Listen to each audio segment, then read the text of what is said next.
ప్రతిఘటన టీవీకి స్వాగతం. క్షణక్షణం మీకోసం. నేడు దేశ అత్యున్నత ధర్మశాసనం తిరుపతి లడ్డు కేసును విచారించనుంది. శుక్రవారం దీనిని తొలి కేసుగా విచారిస్తున్నామని ధర్మశాసనం తెలిపింది. వాస్తవానికి గురువారం మధ్యాహ్నం 3:30 ఈ కేసు విచారణకు రావాల్సి ఉంది.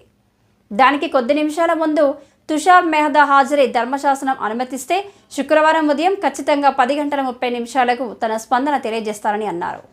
తిరుపతి లడ్డూలో జంతువుల కొవ్వును కల్తీ చేశారన్న ఆరోపణలపై కోర్టు పర్యవేక్షణలో దర్యాప్తు జరపాలని కోరుతూ దాఖలైన పలు పిటిషన్లను సుప్రీంకోర్టు ఈరోజు విచారించనుంది. జస్టిస్ బిఆర్ గవాయ్ నేతృత్వంలోని ధర్మశాసనం అభ్యర్థనను ఆమోదించింది.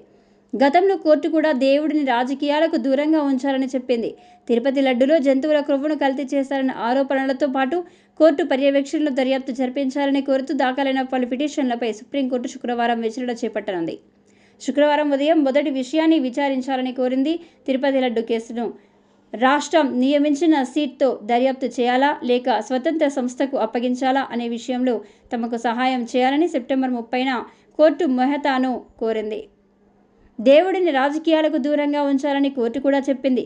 తిరస్కరించిన నెయ్యిని పరీక్షించినట్లు ప్రాథమికంగా తెలుస్తుంది కాబట్టి ల్యాబొరేటరీ పరీక్ష నివేదిక పూర్తిగా స్పష్టంగా లేదని కోర్టు పేర్కొంది.